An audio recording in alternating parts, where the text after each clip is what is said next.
Boa noite a todos. Estamos aqui para mais uma live e estamos vendo aqui muita gente conhecida, Flavinha, Lueli, a Paula Zampi, acabou de entrar. Oi, Paula. E é muito bom estar com todos vocês. É uma alegria, toda semana. Então, vamos começar mais uma live. E como todo trabalho, nós começamos com uma prece. Então, por gentileza, feche os olhos e tragam à frente a figura serena e bondosa de Jesus, o nosso Mestre Maior. E agradecemos a Ele a oportunidade de estarmos aqui reunidos mais uma vez. E vamos falar sempre sobre a sua mensagem. Vamos falar sobre o amor hoje e o amor ao próximo, tão necessário.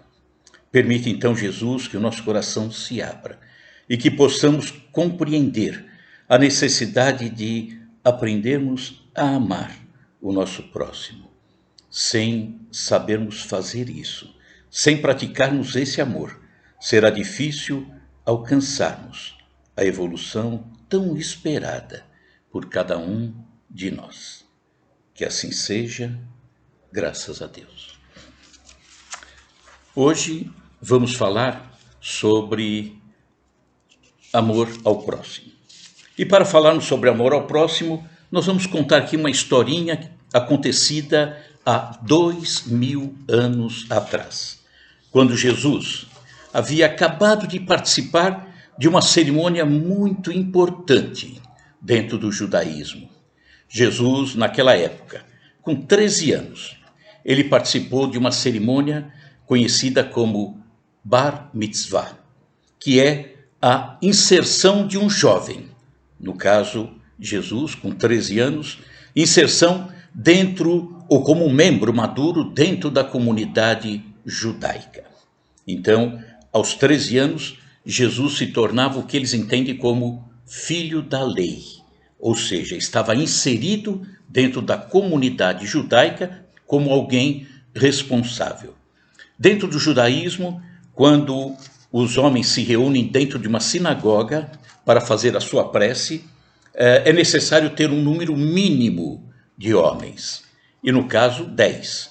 Então, a partir do momento em que o jovem é inserido na comunidade judaica, a partir dos 13 anos, através dessa cerimônia Bar Mitzvah, ele já é contado como um elemento necessário para que possa acontecer a prece dentro da sinagoga. Então vamos recordar essa história acontecida há 2000 anos atrás. E Jesus havia acabado de ser apresentado no templo e haviam retornado, Maria, José, Jesus, seus irmãos, haviam retornado para a cidade de Nazaré, que era onde eles residiam. E passado alguns dias, Maria, lá na cidade de Nazaré, recebe a visita da sua prima Isabel. Isabel, que levava consigo seu filho João Batista, que viemos a conhecer depois. Isabel tinha uma idade muito mais avançada que Maria. Maria ainda era bem jovem nessa época. Então Isabel, que vinha com João de uma cidade chamada, ou de um povoado, chamado Rencarém, que fica encostadinho a Jerusalém, na Judéia, havia, portanto, ido até Nazaré ao encontro de Maria, Jesus e José. E as duas ficaram conversando ali, assim que ela chegou. E aquela conversa, assuntos corriqueiros que correm em toda conversa, de repente elas começam a falar sobre as suas crianças, João e Jesus, cujo nascimento dos dois, foi antecipado por acontecimentos e circunstâncias singulares. Os dois, antes de nascer, tiveram acontecimentos bem marcantes. João, que depois vem a ser conhecido como João Batista, o pai Zacarias e a mãe Isabel, com idade muito avançada, sem terem filhos e que para o judeu é muito complicado isso, não ter filhos. Então ele recebe, Zacarias recebe uma informação quando ele, sacerdote, estava numa atividade dentro do templo, recebe a informação através do anjo que ele viria a ser pai, nasceria João. E Zacarias não acreditou, desconfiou da palavra do anjo. Em razão disso, ele ficou mudo e só recuperou a fala após o nascimento do seu filho, quando ele dá a ele o nome indicado pelo anjo, João. E Maria, nós sabemos ainda com mais facilidade. Maria se encontrava numa fonte na cidade de Nazaré, quando vem o anjo, se apresenta a ela e diz que ela daria a luz ao Salvador, ao Messias, que é Jesus. Então, as duas tiveram seus filhos dentro de uma circunstância diferente, muito diferente. E aí na conversa, Isabel diz que estava muito espantada com o temperamento de João. Ela o encontrava nas mais fundas meditações. E falava Isabel que via João caminhando entre as figueiras bravas na estrada, como se dominado por graves pensamentos, e ainda novinho. E aí Maria retruca: olha, Isabel, sinto que essas crianças trazem para a humanidade a luz divina de um caminho novo. Jesus também é assim, falou Maria. Ele me inspira muitos cuidados. Eu o vejo a sós, junto das águas, conversando com os viajantes. Ele dirige palavras caridosas, palavras amoráveis, às lavadeiras, aos transeuntes, aos mendigos. Ele fala da sua comunhão com Deus, mas fala de uma forma tal, tão bonita, com tanta convicção, que nem os doutores da lei têm a capacidade de falar dessa forma. Em razão disso, continuava Maria, eu me preocupo demais com Jesus. E Isabel diz: olha, Maria, apesar dos valores da nossa crença, apesar de tudo aquilo que acreditamos, nós, mães, temos sempre o espírito abalado por injustificáveis receios. E aí Maria conta o que havia acontecido naquele episódio em Jerusalém, quando acontece Bar Mitzvah de Jesus. E ela diz que ali, em Jerusalém, ele estava, Jesus, no meio dos sacerdotes e demonstrou uma sabedoria impressionante. Todos os sacerdotes ficaram realmente impactados ao verem tanta sabedoria, tanta doçura, tanto amor naquela criança ainda tão jovenzinha, a ponto de um dos sacerdotes, de nome Eleazar, ir falar com o pai, José, e diz que parece que esse teu filho, Jesus, veio para a perdição de muitos poderosos em Israel. Assim falou Eleazar, um dos sacerdotes. José conta isso a Maria. E Maria, preocupada, como toda mãe, corre até esse sacerdote, Eleazar, e conversa com ele. Vai pedir para que ele, o sacerdote Eleazar, intercedesse junto aos seus pares, no sentido de proteger Jesus, não permitir que lhe acontecesse algo. Nós sabemos que é tão comum acontecer o ciúme, eles ficarem melindrados com tanta sabedoria, e Maria foi pedir para Eleazar que intercedesse por Jesus junto aos seus pares.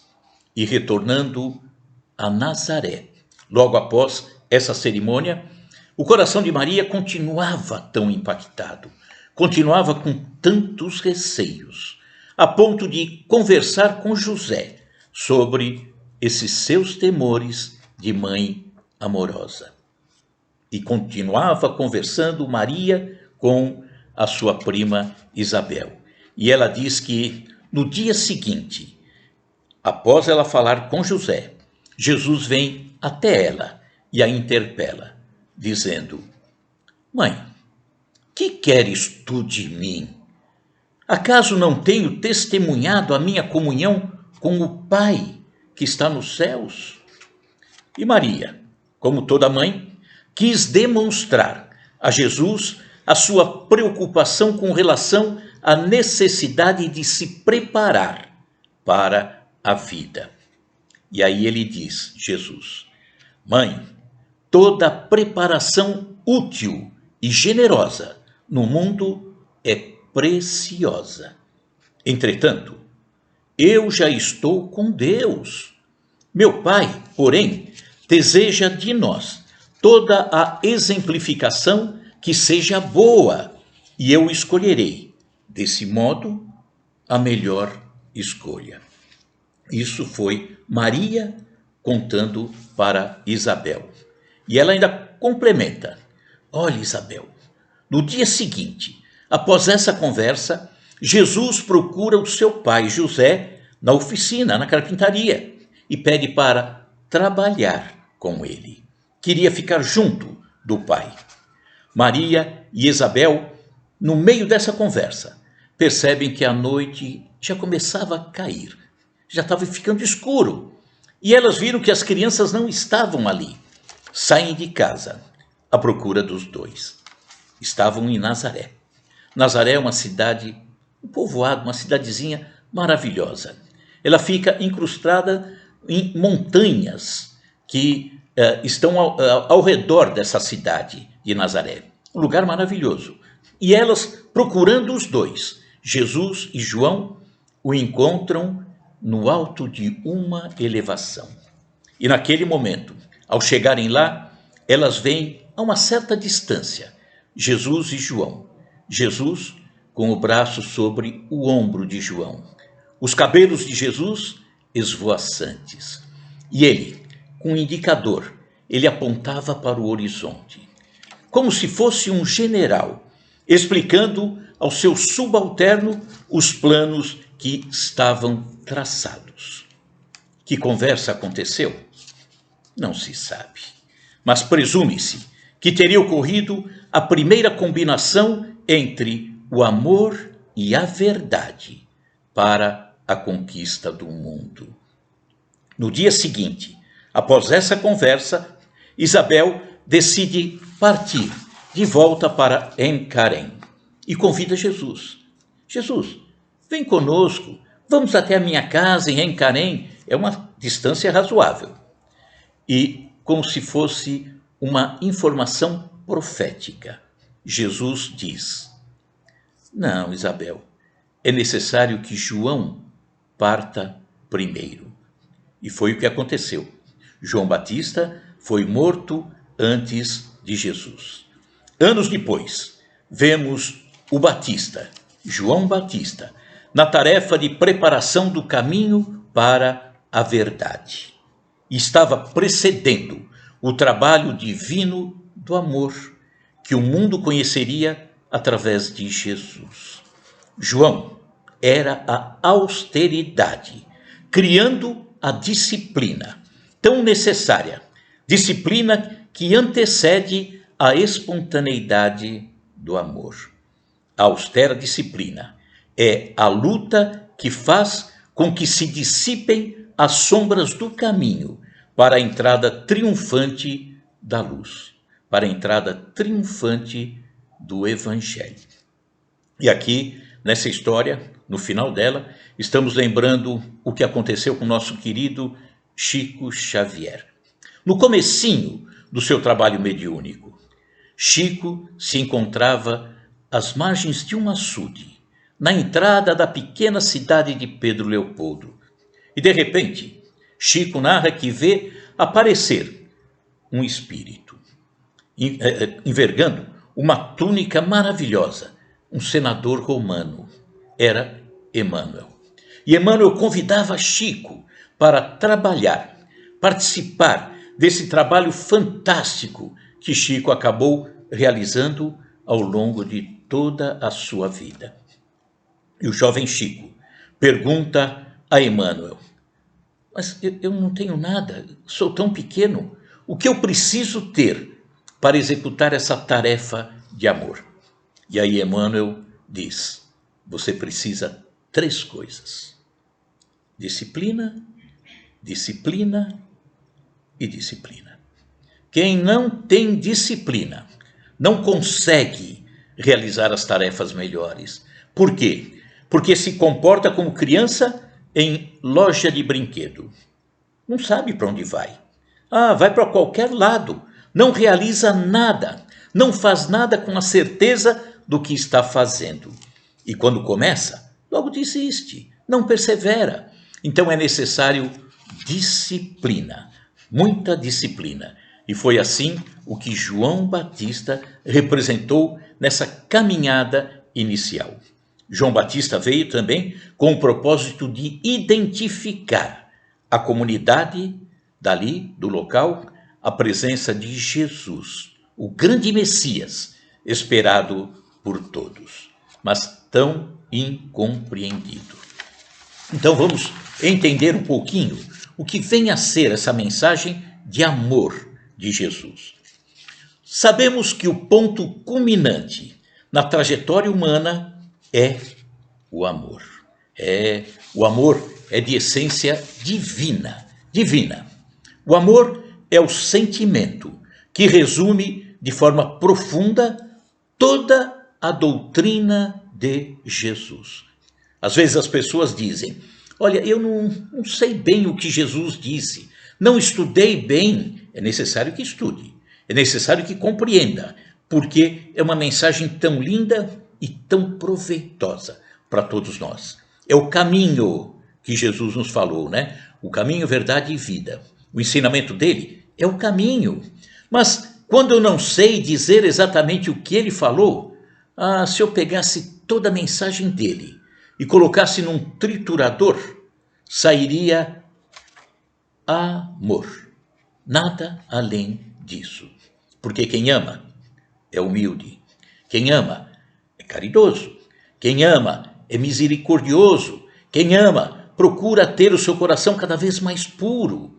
Então, a mensagem de Jesus é amor. Amor. Então, esse sentimento que resume a mensagem dele é o amor. E o que é sentimento? Sentimento são os instintos que se elevam de acordo com o progresso realizado por cada um de nós. O instinto vai se elevando ao ponto de vir a se tornar, no futuro, um sentimento. É um processo. Tudo isso é um processo, porque nada acontece de um instante para outro. Não acontece. É necessário trabalho, um trabalho firme, porque a colheita do hoje é refletida pelo plantio do ontem. A colheita de amanhã representa o plantio do hoje. Então, a cada novo dia, um novo plantio. E quando esse plantio vai se tornando cada vez melhor, cada vez mais completo, cada vez mais puro, a colheita é cada vez melhor. Então estamos nesse crescimento, não pararemos jamais. E na nossa origem, eram apenas instintos. Por quê? Porque estávamos bem pertinho do ponto de partida como ser humano.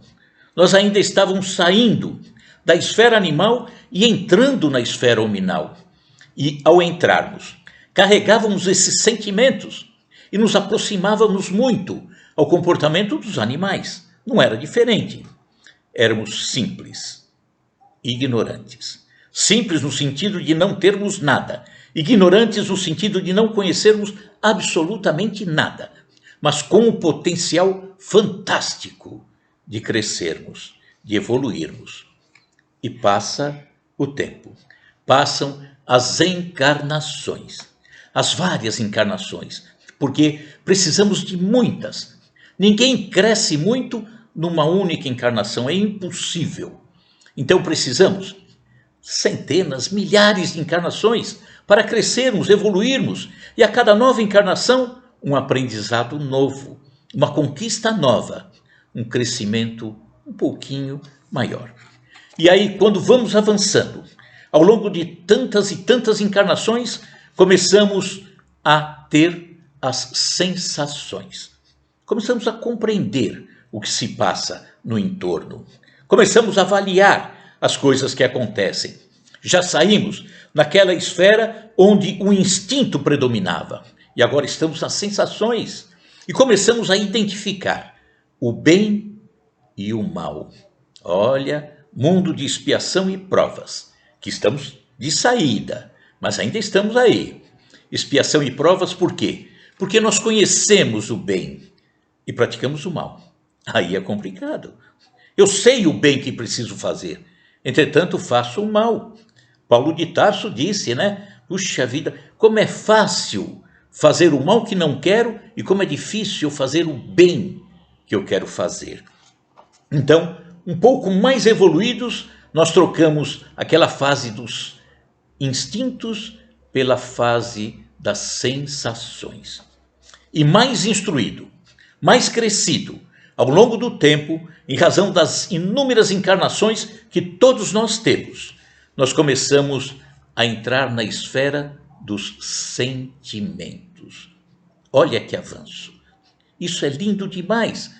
E tem pessoas que não se valorizam, dizendo que eu sou tão pequeno. Como pequeno? Se você pudesse olhar para trás e ver a sua caminhada, você é grande, grande demais. Você percorreu um caminho maravilhoso, saiu do instinto, entrou na sensação e hoje já está no sentimento. Isso é maravilhoso. É verdade que falta muito ainda, mas a caminhada nossa é riquíssima. Precisamos valorizar isso. E aí, quando entramos nos sentimentos, nós vamos para o ponto mais delicado. Surge o amor. O amor é divino. Precisamos aprender a amar, mas amar verdadeiramente. Mas é preciso também amar a si mesmo, coisa que poucos fazem. Jesus disse: deixo-vos um mandamento novo, amar a Deus sobre todas as coisas e ao próximo como a ti mesmo. Aí está toda a lei e todos os profetas, porque tudo que foi dito, tudo que foi plantado ao longo dos séculos se resume nisso. Precisamos amar o Pai acima de tudo e ao irmão, o próximo, da melhor maneira que pudermos. Aí é a essência da vida, aí é a busca, aí é o amor aplicado no seu grau mais bonito. Então precisamos sim aprender a amar. E quando Jesus deixa esse mandamento, deixo-vos um mandamento novo, amar a Deus sobre todas as coisas e o próximo como a ti mesmo. Em palestras que realizamos, nós perguntamos ao público: quem ama a Deus? Pode levantar o braço. Todo mundo levanta. Quem ama um próximo? Não importa qual seja, pode ser seu pai, sua mãe, seu irmão, sua esposa, seu filho, não importa. Quem ama pelo menos um próximo? Todo mundo levanta o braço. E quando perguntamos: quem ama a si mesmo, compreendendo a sua pequenez, as suas deficiências, tudo aquilo que ele precisa crescer, quem se ama verdadeiramente? Pouquíssimos levantam o braço. E aí perguntamos: como que eu posso amar o irmão se eu não amo a mim mesmo? Como eu posso amar a Deus que eu não vejo e não consigo amar o irmão que está tão presente, que está comigo, caminhando do meu lado? Então, precisamos aprender a cultivar no nosso coração esse amor. E é cultivar mesmo. Vamos lembrar, por exemplo, da parábola do semeador. Talvez vocês se lembrem. A parábola do semeador. Um semeador saiu a semear. Parte da semente cai num solo bruto, um leito de estrada, terra pisada, e ela morre. Outra parte cai no meio das pedras. O calor do sol vem, queima a semente. Outra parte caiu entre os espinheiros, até ameaçou crescer, mas enrosca-se nos espinhos e se perde também, morre. Outra parte cai em terra fértil e produz muito. O nosso coração é assim. Enquanto não transformarmos o nosso coração em terra fértil, vai ser muito difícil entendermos e praticarmos o verdadeiro amor. É preciso fazer isso, porque o amor puro é aquele que ilumina, aquele que liberta, aquele que representa a soma dos nossos melhores anseios. O verdadeiro amor liberta, liberta sim. É pena que muitos ainda têm um amor um pouquinho estranho, um amor na contramão. É aquele amor que aprisiona. O amor que aprisiona não é amor. O verdadeiro amor é aquele que dá a liberdade para que o outro viva da forma que entende ser o correto viver. O amor verdadeiro acaba com as misérias sociais. Por quê? Porque o amor verdadeiro pratica a caridade. Que caridade? O dinheiro? Não necessariamente. A caridade tem que ser compreendida de uma forma tão ampla. A caridade é a ajuda financeira. A caridade é o sorriso, a caridade é o abraço, a caridade é o bom dia, a caridade é o muito obrigado. Tem tantas formas de fazermos a caridade. E quando praticamos a caridade, vamos lembrar que Francisco de Assis nos deixou esse lembrete. É dando que se recebe. Então, quando damos através da caridade, nós recebemos. E para nós a caridade é como buraco. Quanto mais se tira, maior ele fica. Então, temos que aprender a amar o próximo, a servir ao próximo, ajudar o próximo, e não importa quem seja esse próximo. Às vezes, as pessoas não ajudam por não compreender ou não querer compreender quem é o próximo. Em uma das lives futuras, nós vamos falar sobre a parábola do bom samaritano. E ali deixa muito claro quando a gente não quer identificar o próximo. Mas é fácil. Então, o não identificar, na verdade, acaba sendo uma desculpa para não se fazer o que era necessário ser feito. E outra, nós não respondemos por aquilo que fizemos ou deixamos de fazer de errado. Não é só isso. Não basta não fazer errado. É necessário fazer também o bem, fazer o certo. Porque senão, caminhamos por essa vida, passamos por aqui, viemos do berço e vamos ao túmulo sem produzir. E que interesse que há viver dessa forma? Não faz sentido. Nós temos que produzir. Então, produzir para o irmão é estar à sua disposição, é estar com a caridade à frente de tudo. Quem ama com o amor verdadeiro afasta de si as angústias da alma e as dores do corpo. Então, num momento como esse, em que nos encontramos, é tão fácil a gente se desequilibrar um pouco. É cansativo. Estamos em casa há tanto tempo. Mas se a gente parasse um pouquinho e colocasse novamente as coisas no eixo, certamente nós estaríamos retirando as angústias da alma. E sem as angústias na alma, até o corpo funciona melhor. Então, entendendo a lei de amor, que une todos os seres, encontramos os suaves prazeres da alma, que são o início das alegrias celestes. Então, é o amor ao próximo. Jesus nos deixou um ensinamento maravilhoso. Que amor é esse? O amor, ele já deixou logo no finalzinho, na sua partida, um amor universal. Quando ali, na cruz, ele se dirige a Maria e a João, que estavam ali aos seus pés. E ele diz à mãe, Maria, mãe, eis aí o seu filho. E se dirigindo a João, filho, eis aí a sua mãe. Ele estava nos dando Maria, a sua mãe, como mãe nossa. É um amor universal. Ele ama todos, indistintamente. E um amor incondicional. Só que normalmente, grande parcela da humanidade impõe condições para amar.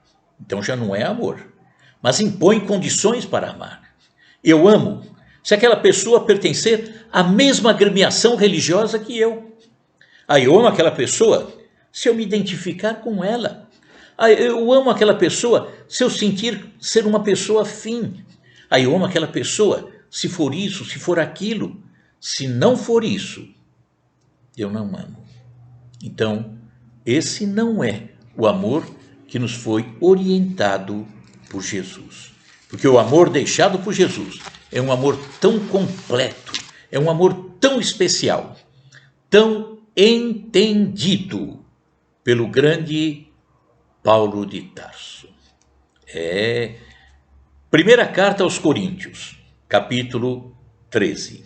E aí eu vou ler aqui um trecho, muitos vão se lembrar da música de Renato Russo, né? E ele diz assim, Paulo de Tarso, ainda que eu falasse as línguas dos homens e dos anjos e não tivesse amor, seria como o metal que soa ou como o sino que tine. O metal, o sino, faz barulho, mas não sente nada, não tem alma. Nós temos alma. Então, precisamos, sim, fazer essa alma funcionar, fazer essa alma estar bem, tranquila, serena, à disposição do irmão. E continua Paulo de Tarso. E ainda que tivesse o dom de profecia e conhecesse todos os mistérios e toda a ciência, e ainda que tivesse toda a fé, de maneira tal que transportasse os montes e não tivesse amor, nada seria.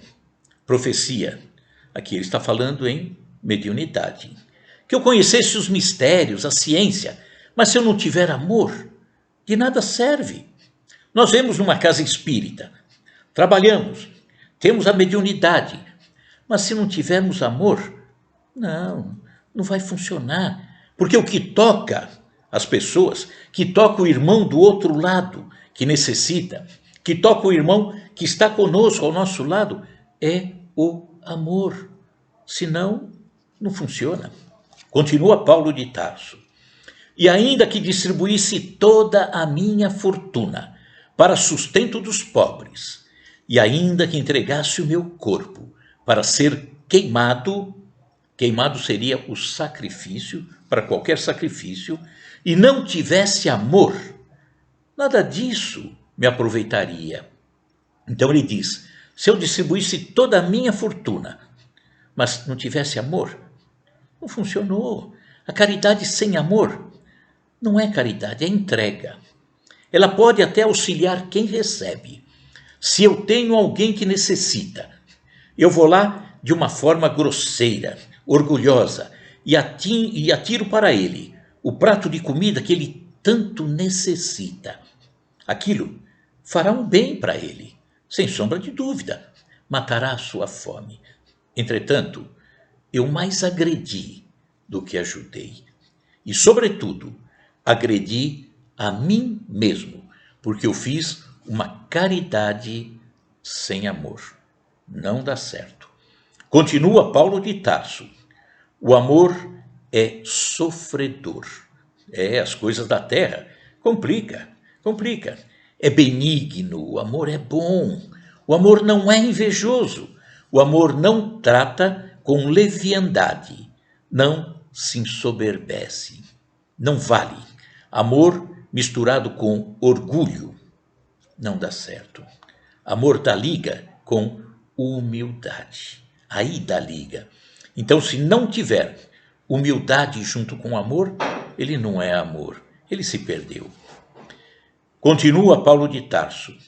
Não se porta com indecência, não busca seus interesses, não se irrita, não suspeita mal, não folga com a injustiça.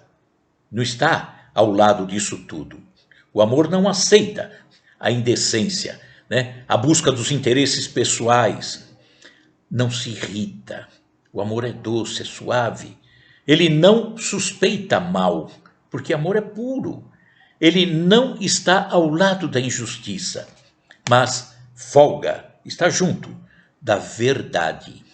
O amor tudo sofre, tudo crê, tudo espera, tudo suporta. Porque o verdadeiro amor, ele é paciente, um amor paciente. Paulo de Tarso, nessas linhas tão lindas da primeira carta aos Coríntios, capítulo 13, ele diz assim: o amor nunca falha, mas havendo profecias, serão aniquiladas. Havendo línguas, cessarão. Havendo ciência, desaparecerá. Porque, em parte, hoje, conhecemos, e em parte, profetizamos, sabemos, temos uma intuição, mas não conhecemos tudo. E continua Paulo: mas quando vier o que é perfeito, ou seja, quando tivermos um conhecimento maior, como Jesus tem, então o que é em parte será aniquilado. Nós conhecemos em parte. O dia chegará em que conheceremos tudo. E o amor nos leva a entender esse todo. Porque é o amor que nos permite avançar nessa escada da evolução de uma maneira mais firme, mais bonita e até mais rápida. Quando chegarmos lá em cima, graças ao amor, não será necessário que recebamos qualquer tipo de comunicação, porque já saberemos, nós estaremos inseridos na obra do Pai. Continua Paulo de Tarso, essa parte é linda. Quando eu era menino, falava como menino, sentia como menino, discorria como menino. Mas logo que cheguei a ser homem, acabei com as coisas de menino. Olha que explicação tão linda, né? Como estamos nós? Porque ele fala aqui em evolução, em crescimento. No começo eu era menino, eu me alimentava daquilo que um menino se alimenta. Eu vestia daquilo que um menino se veste. Eu conseguia fazer as coisas que um menino faz. Mas cresci. E agora eu sou homem. Agora as coisas de menino já não cabem mais. Porque evoluí, cresci. E aí a grande pergunta: como nós estamos? Será que ainda estamos como meninos? Sem nos aprofundarmos, sem procurarmos um entendimento maior, sem termos aprendido a amar o próximo. O menino, a criança, no início, normalmente é aquela que quer tudo para si. A bola é minha, a boneca é minha, isso é meu, é meu, é meu. Quando crescemos, precisamos aprender que vivemos em comunidade, que tudo pertence a todos. Isto é amar o próximo. Então nós precisamos buscar isso. E temos responsabilidade para conosco mesmos, para que o nosso crescimento seja cada vez maior. Ainda Paulo de Tarso, porque agora vemos por espelho em enigma. Não conseguimos ver direto e nem com uma clareza. Mas então veremos face a face. Agora conheço em parte, hoje conheço parte, mas então conhecerei como também sou conhecido. Evoluí. Vou me conhecer, não vou ficar escondido num espelho, não vou utilizar máscara, vou ser eu mesmo, porque não me assustarei comigo mesmo. Cresci. E ele termina: agora, pois, permanecem a fé, a esperança e o amor. estes três, mas o maior destes é o amor. Então, nesta lição que Jesus nos deixou, e que Paulo de Tarso, de uma maneira tão bonita, compreendeu de uma forma tão grandiosa, nós precisamos também aprender a amar ao próximo. Amar ao próximo como a nós mesmos. E esse entendimento de amor ou de respeito para com o outro já é coisa antiga, não exatamente o amor. O amor vem de uma maneira firme através de Jesus, mas o respeito ao outro, o não querer fazer ao outro aquilo que não queríamos que fizesse a nós, isso vem bem antes de Jesus. E nós sabemos que Jesus é o grande organizador da Terra. Então, Emmanuel, no livro Caminho, Verdade e Vida, para encerrar, ele tem uma lição que é a regra áurea. Amarás o teu próximo como a ti mesmo. E diz assim Emmanuel: incontestavelmente, muitos séculos antes da vinda do Cristo, já era ensinada ao mundo a regra áurea, né? Querer fazer ao outro aquilo que gostaria que fizesse a si mesmo. Importa esclarecer, todavia, que semelhante princípio era transmitido com maior ou menor exemplificação daqueles que expunham. E aí Emmanuel diz, tudo antes de Jesus, diziam os gregos: não façais ao próximo o que não desejais receber dele. Afirmavam os persas: fazei como quereis que se vos faça. Declaravam os chineses: o que não desejais para vós, não façais a outrem. Doutrinavam os hebreus, antes de Jesus: o que não quiserdes para vós, não desejeis para o próximo. Insistiam os romanos. Os romanos teriam sido os únicos que falaram em amar. A lei gravada nos corações humanos, falavam os romanos, é amar os membros da sociedade como a si mesmo, da sociedade romana. Então, era um amor restrito. Na antiguidade, todos os povos receberam a lei de ouro da magnanimidade do Cristo, porque era Jesus que mandava. Profetas, administradores, juízes, filósofos, porém, procederam como instrumentos, antes de Jesus, mais ou menos identificados com a inspiração dos planos mais altos da vida. Suas figuras apagaram-se no recinto dos templos iniciáticos ou confundiram-se na tela do tempo em vista de seus testemunhos fragmentários. Então eles não eram tão completos. Trouxeram alguma mensagem, mas eles não tinham uma informação tão grandiosa. E Emmanuel termina assim: com o mestre, todavia, a regra áurea é a novidade divina, porque Jesus a ensinou e exemplificou, não com virtudes parciais. As virtudes de Jesus eram totais, mas em plenitude de trabalho, abnegação e amor. Amor. A claridade das praças públicas revelando-se aos olhos da humanidade inteira. Então Jesus vem e muda, porque ele tempera toda essa informação com amor. E o exemplo, né? A dedicação, a seriedade, a amizade que Jesus tem por todos nós. Então, amar ao próximo como a si mesmo é o caminho. Se não fizermos assim, não estamos avançando. Estaremos parados. E precisamos seguir. Precisamos ir à frente. E não é possível ir à frente sem amar o irmão. Então agradecemos tanta gente, né, participando aí, estamos vendo Viviane, Márcia, e tanta gente que a gente adora, tá? Então agradecemos a presença de todos vocês e vamos encerrar com A prece. Todo o trabalho nosso se inicia com a prece e se encerra com a prece. Então, fechemos os nossos olhos e vamos trazer a figura de Jesus à nossa frente. Obrigado, Mestre. Obrigado por nos ensinar. Ainda somos tão necessitados de você, da tua orientação. Porque, ora, fazemos o melhor, ora, falhamos.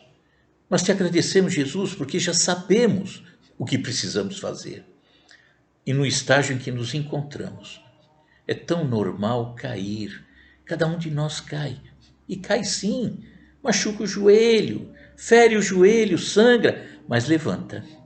Não se admite permanecer caído. Aí é que está a beleza.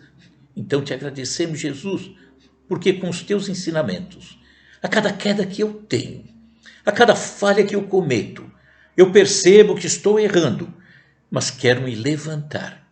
E me levanto, porque eu sei aonde eu quero chegar. Obrigado, Jesus, por nos ter ensinado o verdadeiro amor. E que cada um de nós preste bem atenção na forma como ama o semelhante. E que preste atenção também na forma como ama a si mesmo. Todos nós somos grandiosos, temos tantas conquistas, somos amados por Deus, estamos sempre na companhia de Jesus. Muito obrigado, Mestre, por tudo isso. Que assim seja, graças a Deus. Agradecemos então a presença de todos vocês, Lucinete, Lourdes, quanta gente. Como é bom, apesar da distância física, estarmos juntos, né? Elisângela, muito obrigado a todos e que a gente possa estar na semana que vem novamente juntos. E para encerrar, Jesus no coração e álcool gel na mão. Obrigado. Grande abraço a vocês. Muito obrigado mesmo. Tchau. Fiquem com Deus.